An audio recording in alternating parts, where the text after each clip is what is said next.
The motorcycle industry just felt the ground shift beneath its feet. Leaked details reveal a new engine so radical, it threatens to erase everything you thought you knew about America's most iconic motorcycle brand. This isn't a tweak. This isn't an upgrade. This is Harley-Davidson ripping its DNA apart and stitching it back together with something so advanced, rivals are already scrambling to rewrite their playbooks. If you own a Harley, ride one, or even dream of buying one, the fallout from this reveal could hit closer than you think. We're talking about the kind of disruption that topples traditions, destroys resale values, and redraws the map of the entire motorcycle industry. And here's the part you can't afford to miss.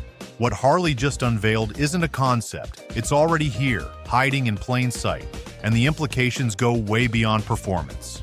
Stick with me until the end, because the final revelation will prove why this single engine could mark the beginning of Harley's boldest and most dangerous era yet. The CEO's bold promise. The lights dimmed, the crowd hushed, and for one charged moment it felt as though Harley-Davidson's century-old heartbeat had stopped. Then Jochen Seitz stepped forward, not simply as a chief executive officer, but as a storyteller about to redraw the script of an American legend. His voice cut through the auditorium. Harley had built a new engine so advanced, so audacious, that it would shake the motorcycle world to its core. He called it the Revolution Max, but the name barely captured the shockwave he intended to unleash. This was not a modest promise of incremental progress. Seitz spoke of a breakthrough, a machine engineered for unmatched performance that would redefine the very idea of what a Harley could be. The announcement landed like thunder. Riders who had sworn allegiance to the old air-cooled throb felt both awe and fear. Competitors, meanwhile, felt the ground shift beneath them. If Harley delivered even half of what was promised, entire categories would need to recalibrate overnight. It was the kind of declaration that turns corporate strategy into folklore, the kind of moment people would one day describe as the instant Harley dared to rewrite its own DNA. But what Seitz revealed next proved the bold promise was not just theater, it was already hiding in plain sight. The template in plain sight. The Revolution Max engine did not simply appear from nowhere. Harley had been refining this adaptable architecture quietly, embedding it first in models such as the Pan America Adventure Bike and the Sportster S. What looked like incremental product releases were in truth pieces of a versatile family of machines that proved Harley's claim had teeth. By designing an engine capable of being tuned for entirely different riding styles, from dirt tracks to city streets, Harley was unveiling a strategic revelation. One foundation could serve many purposes. This was not the lumbering old V-twin locked into a single roll. Instead, it was a flexible heart, compact enough to improve handling yet strong enough to power a touring machine. Riders who tried the Pan America discovered that the engine thrived in rugged conditions. Those who swung a leg over the Sportster S found a new kind of aggression that felt foreign yet exhilarating within the Harley lineage. Each member of this engine family spoke a different dialect but shared the same DNA. Competitors realized they were no longer up against one bike at a time. They were up against an adaptable architecture that could be stretched across an entire lineup. And once Harley fused adaptability with digital intelligence, the industry began to sense an even greater disruption ahead. If this has already surprised you, hit that subscribe button. It tells me you're ready for more. And drop a comment below with your take, because your voice makes this conversation louder, stronger, and impossible for anyone to ignore. Software meets steel. Harley's new direction was not limited to mechanical innovation. For decades, the company had relied on the visceral connection between rider and engine, a relationship rooted in vibration, noise, and feel. But the Revolution Max brought with it something radically new: electronics woven directly into the riding experience. The adoption of ride-by-wire throttles, adaptive control systems, and firmware updates meant Harley was stepping into the world of software-defined performance. Steel still formed the bones, but code was becoming the nervous system. For riders, this was nothing short of revolutionary. Adjustable ride modes allowed the same bike to behave like a tame commuter on Monday and a fierce canyon carver on Saturday. Adaptive braking and stability systems added layers of confidence without dulling the thrill. And firmware updates meant that, for the first time in Harley's history, a motorcycle could evolve after purchase. The digital throttle was not just a cable replacement. It was a statement that Harley had embraced the 21st century. To the old guard, this move felt daring, even dangerous. To younger riders accustomed to smartphones that update overnight, it felt natural. And for competitors who underestimated Harley's ability to blend steel with software, it was a shock. Yet this leap into digital control was only part of the story, because the market itself was about to test Harley's survival instincts. It's not just about the bike, it's about the gear. Click the link below to shop for the best accessories, including helmets, riding jackets, and more. The market stakes. While Harley celebrated its technological leap, the broader environment remained fraught with uncertainty. Inside the boardroom, whispers of leadership change created jitters. Zeitz's bold claims arrived just as rumors spread of his eventual exit and the search for a successor. At the same time, shifting policy debates around trade and emissions regulations cast shadows over the brand's plans. The motorcycle industry was not insulated from global politics, and every rival watched carefully to see whether Harley's seismic promise would survive the turbulence. For Harley's competitors, the stakes were obvious. If the Revolution Max succeeded, they would be forced to match it or risk irrelevance. If Harley stumbled, they could dismiss the experiment as another overreach. Investors weighed the odds, questioning whether a company so steeped in tradition could deliver consistent innovation under boardroom uncertainty. Riders, too, wondered whether the new direction would mean higher costs or reduced reliability. The uncertainty spread beyond Harley's walls. Suppliers, dealers, and even rival engineers whispered about the risks. Was Harley's bold gamble brilliance or overreach? The boardroom tremors mirrored the anxious buzz in global showrooms. Everyone understood one truth: survival would not be decided by words alone, but by what happened next. Numbers on the dyno. For years, Harley-Davidson engines were known more for their character than their numbers. Riders loved the sound and the feel, but on paper, the machines often lagged behind rivals when it came to raw figures. That changed the moment the Revolution Max hit the dyno. Suddenly, a Harley was producing output that stunned even seasoned skeptics, delivering steady pull from low revs all the way to the higher rev ceiling. Efficiency gains meant fewer wasted motions inside the combustion chamber, translating to sharper acceleration and quicker response. Compared to the old air-cooled mills, the new liquid-cooled design not only matched, but in many cases exceeded the numbers coming from competitors in similar segments. Even more striking was compliance with stricter emissions rules, achieved without sacrificing the signature surge that riders crave. Harley had found a way to preserve emotion while delivering credible performance data. For a brand so often accused of resting on nostalgia, the dyno sheet was proof of evolution. The numbers told a story that was impossible to ignore, but figures alone cannot win the battle for rider loyalty. To truly change perception, Harley had to reimagine the very bones of the machine. The engine becomes the frame. Traditional Harleys carried heavy frames wrapped around their engines, a design that locked the motorcycle into a familiar weight and feel. The Revolution Max turned that formula inside out. Engineers decided the engine itself would serve as a structural member, supporting the chassis and eliminating the need for extra steel. This bold approach immediately reduced weight and sharpened geometry, resulting in greater stability and quicker transitions at lean angles. The benefits went beyond numbers on a scale. A lighter, more integrated design gave riders newfound confidence. Corners that once required effort could now be handled with agility, making Harley's big twins feel almost athletic. The rigid mounting also reduced unwanted flex, allowing the motorcycle to stay composed even under hard acceleration or sudden directional changes. Stability was no longer sacrificed for the sake of tradition. Skeptics argued that removing the traditional cradle frame was reckless. But Harley engineers treated it as liberation. By letting the engine carry the load, they freed designers to chase stability and sharper geometry without unnecessary weight. It was a statement of intent. Less compromise, more control, pure ingenuity. This ingenuity proved that Harley could think differently without abandoning identity.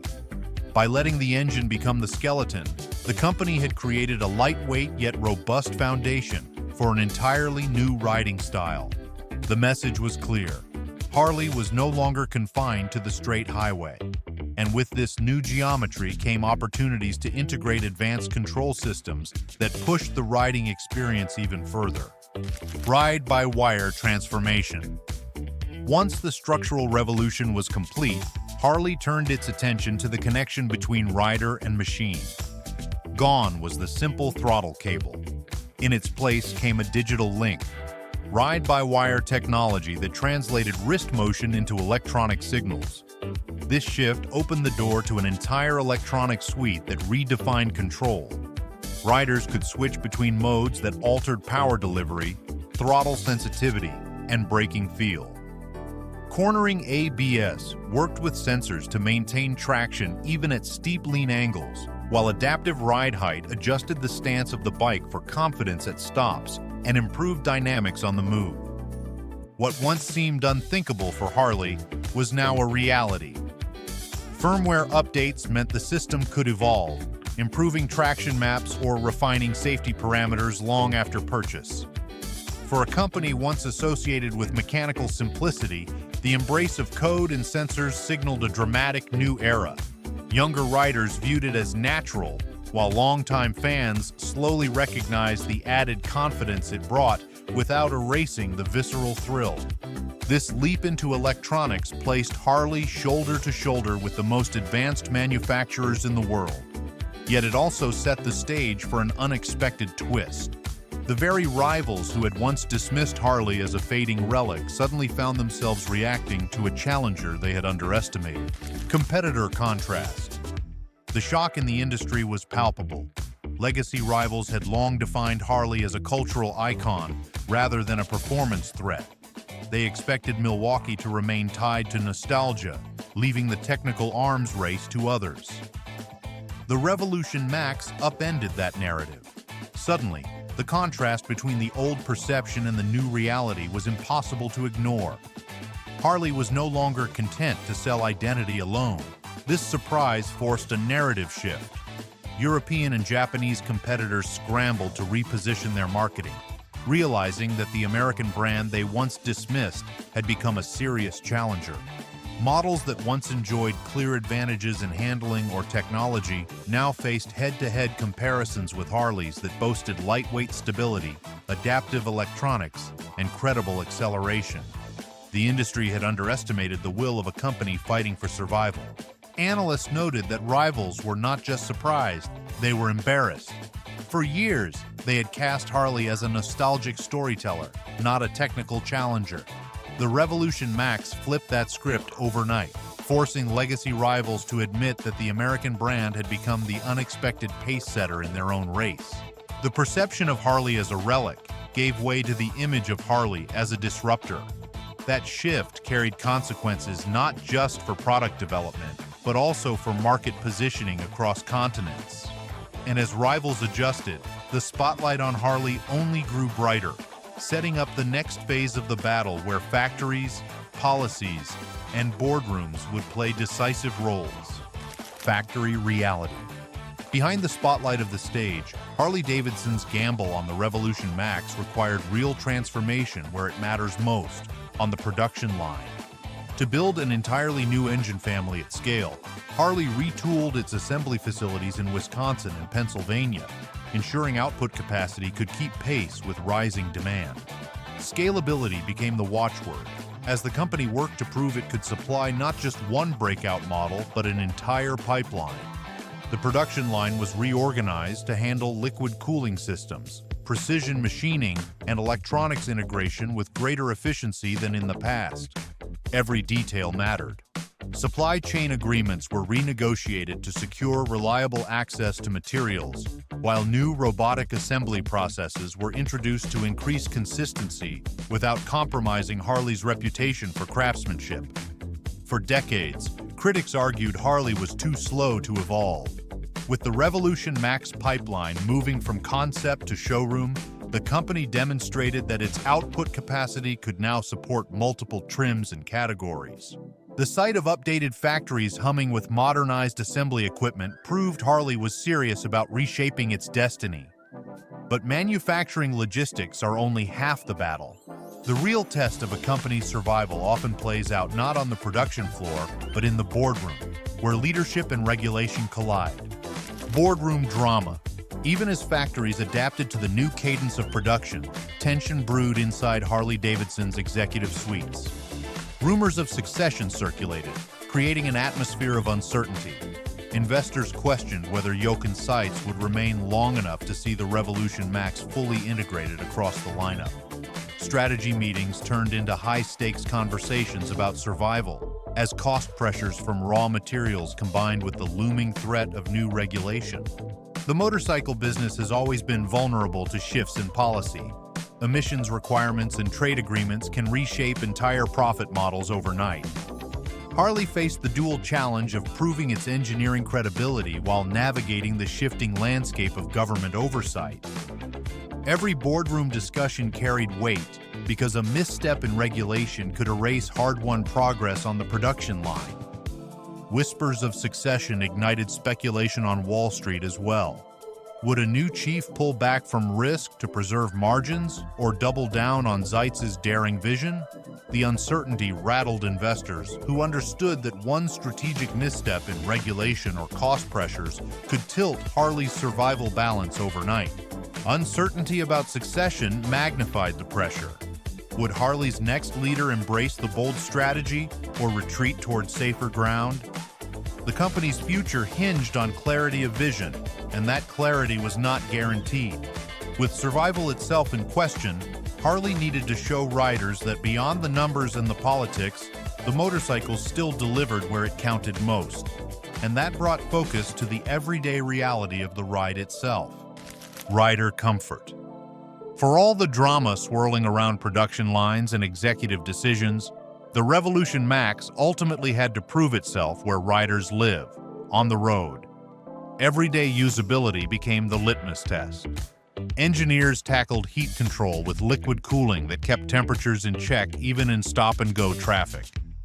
Riders accustomed to burning thighs during summer rides discovered a machine that balanced performance with real-world comfort. Range was another crucial factor. By extending miles between stops through improved fuel efficiency, Harley showed it understood modern expectations. Commuters needed a bike that could thrive in traffic without constant fill-ups, while touring riders wanted confidence to cover long distances without fatigue. Service intervals were lengthened as well, a nod to riders tired of frequent maintenance visits. The Revolution Max made long journeys feel smoother and city commutes less punishing. Everyday usability turned skeptics into believers, proving that Harley's reinvention was not just bold, but genuinely practical. These usability improvements reshaped perception. Harley was no longer just about weekend leisure, it was becoming a machine fit for everyday life.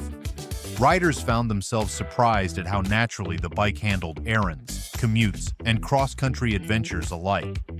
But Harley was not content with delivering practicality alone. It sought to build a launchpad for the future, layering digital connections on top of mechanical breakthroughs. The Launchpad.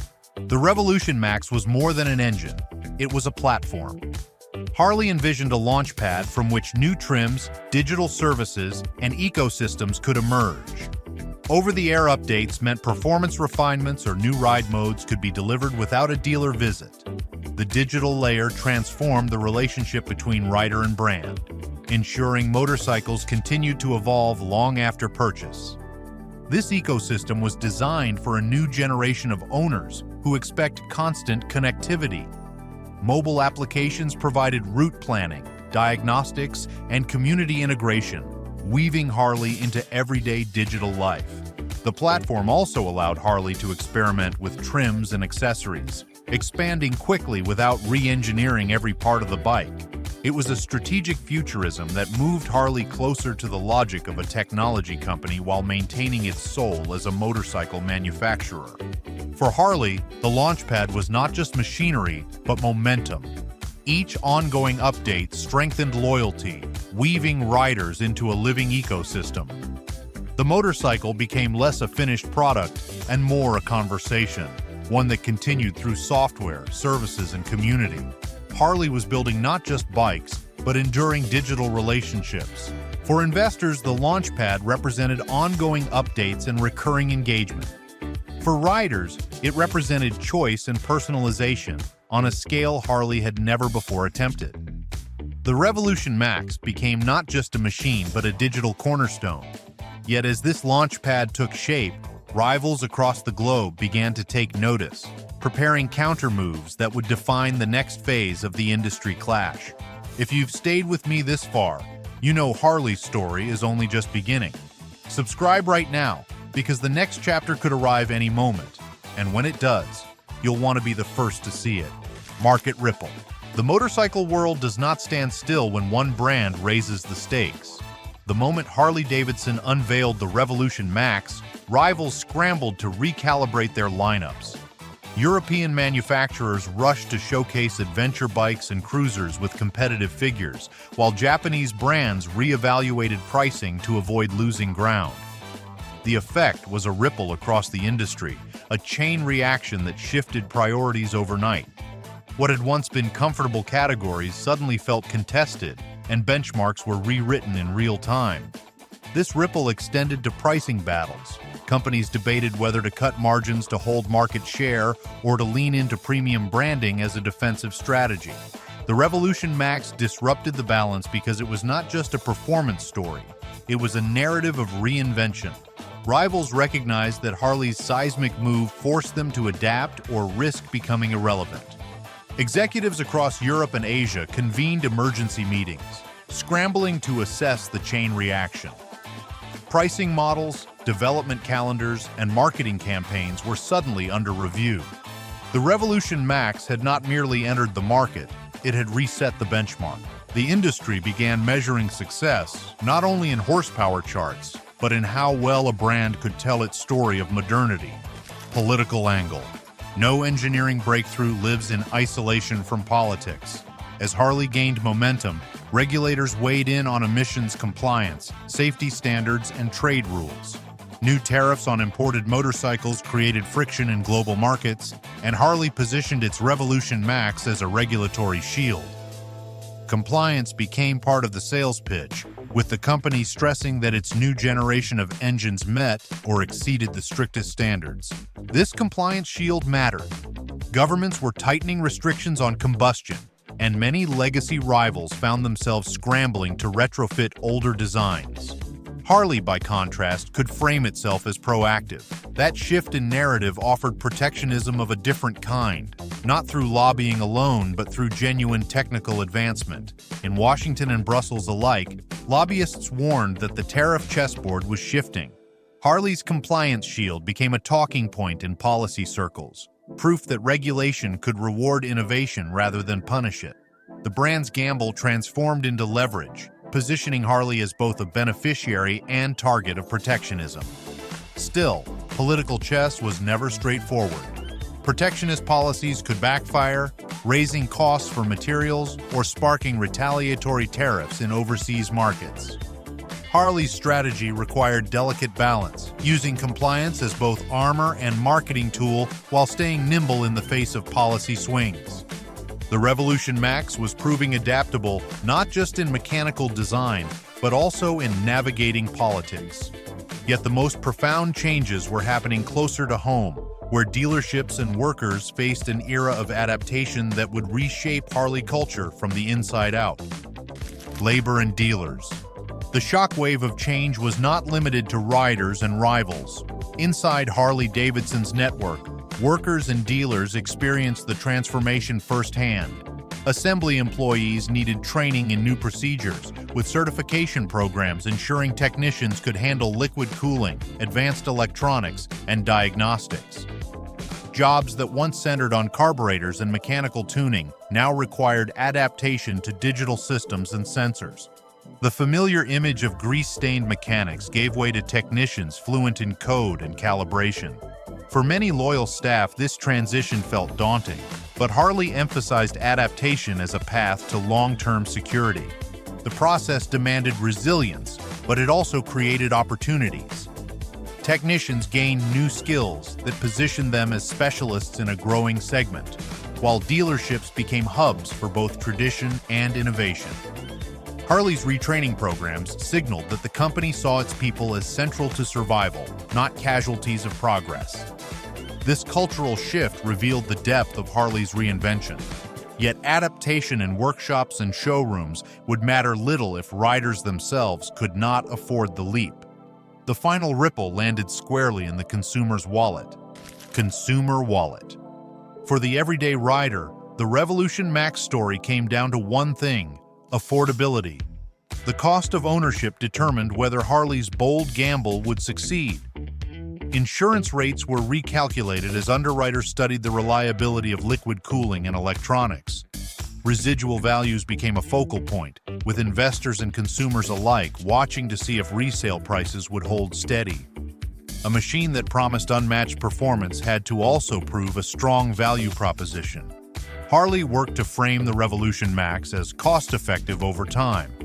Lower maintenance demands, fewer service visits, and better fuel economy all fed into the narrative. Riders discovered that while purchase prices might edge higher, long-term expenses balanced out. Families weighing the purchase framed it as more than a motorcycle. It was a financial decision. The Revolution Max became a barometer of value proposition, shaping not just passion, but household budgets and investor sentiment. This mattered as much to investors as to consumers. If resale remained strong, Harley's shares would benefit from renewed confidence.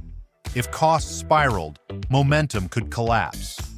The Revolution Max was no longer only an engine. It had become a test of whether Harley could align identity, technology, and value. The shockwave that began with engineering ended with economics, leaving the industry permanently changed. You've seen how Harley's boldest move could reshape everything: riding, spending, even identity. But this is only the beginning.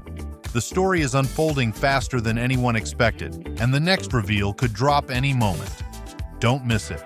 Hit like if this opened your eyes, comment your thoughts below, and most importantly, subscribe now. Because when the future of riding arrives, you'll want to be the first to know.